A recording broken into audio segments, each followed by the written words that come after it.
ઝઘડિયા તાલુકાના સારસા પાસે શેરડીનો ટ્રક ઇકો ગાડીને ટક્કર મારતા ઇકોએ એક્ટિવા સાથે અથડાઈ।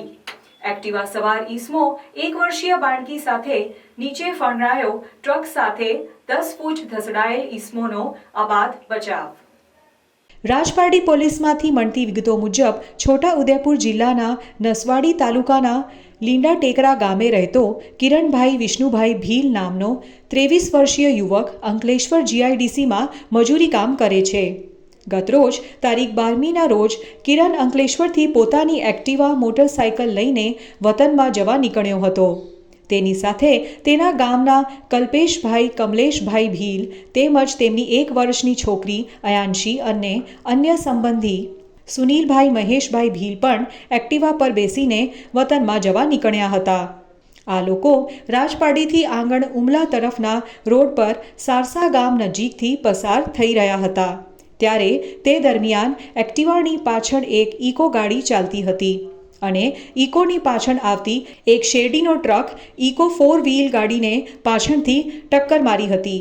ત્યારબાદ ઇકો ગાડી એક્ટિવાની પાછળ અથડાતા સર્જાયેલા અકસ્માતમાં એક્ટિવા સવાર તમામ ઈસમો 1 વર્ષીય બાળકી સહિત રોડ પર પડી ગયા હતા અને તેઓ ટ્રકની સાથે 10 ફૂટ સુધી ઘસડાયા હતા। ત્યારબાદ ટ્રક ચાલક તેનું વાહન સ્થાન ઉપર મૂકીને નાસી ગયો હતો। આ અકસ્માતમાં સુનિલભાઈ એક્ટિવા નીચે દબાઈ ગયા હતા।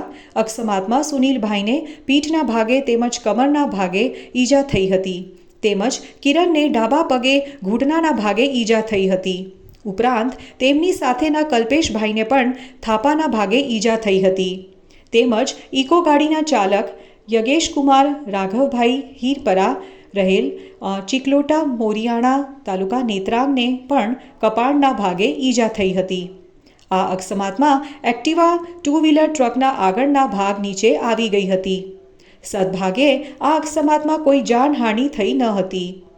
ઈજાગ્રસ્તોને એમ્બ્યુલન્સ બોલાવી સારવાર માટે લઈ જવાયા હતા। અકસ્માત સંદર્ભે કિરણભાઈ વિષ્ણુભાઈ ભીલ રહેલ લીંડા ટેકરા તાલુકા નવસારીએ અકસ્માત બાદ તેનું વાહન સ્થાન ઉપર મૂકીને નાસી ગયેલ ટ્રક ચાલક વિરુદ્ધ રાજપારડી પોલીસમાં ફરિયાદ લખાવતા પોલીસે ગુનો નોંધી કાયદેસર કાર્યવાહી હાથ ધરી હતી। ઉલ્લેખનીય છે કે ઝઘડિયા તાલુકામાં મોટા ભાગે દરરોજ કોઈના કોઈ અકસ્માતની ઘટના સર્જાતી જોવા મળે છે।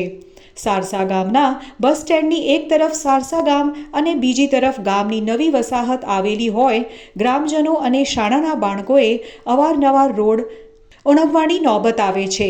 સારસા બસ સ્ટેન્ડ અને ઉમધરા 3 રસ્તા વચ્ચે ધોરી માર્ગ પર વધતા જતા અકસ્માતો ચિંતાનું કારણ બન્યા છે। સારસા ગામના બસ સ્ટેન્ડ નજીક રોડ પર સ્પીડ બ્રેકરો બનાવાય એવી માંગ ગ્રામજનોએ કરી રહ્યા છે। પધારો ગ્રીનરી કાઠિયાવાડી રેસ્ટોરન્ટમાં। ગ્રીનરી પરિવારનું નવું નજરાણું એટલે ગ્રીનરી કાઠિયાવાડી રેસ્ટોરન્ટ। કાઠિયાવાડી સ્વાદનું સાચું સરનામું એટલે ગ્રીનરી કાઠિયાવાડી રેસ્ટોરન્ટ, જ્યાં સ્વાદ માણો લાઈવ ગરમા ગરમ નાસ્તાનો સાથે કાઠિયાવાડી, પંજાબી અને કરારી રોટીનો કરારો અનુભવ। માત્ર ને માત્ર ગ્રીનરી કાઠિયાવાડી રેસ્ટોરન્ટમાં જ ઘરના નાના નાના સુપ્રસંગ, 100 થી 150 માણસનું ગ્રુપ પાર્ટી કે કોઈ પણ શુભ પ્રસંગે મોટા પાર્ટી પ્લોટનું બુકિંગ શા માટે? આ સુવિધા તો અમે આપને કરી આપીશું। બર્થડે પાર્ટી, શ્રીમંત, મુંડન કે અન્ય પ્રસંગો માટે પણ હોલ અને ગાર્ડન રેસ્ટોરન્ટની સુવિધા ઉપલબ્ધ। તો હવે સ્વાદિષ્ટ કાઠિયાવાડી ટેસ્ટ માણવા જલ્દીથી પહોંચી જાઓ અમારા આ સરનામે।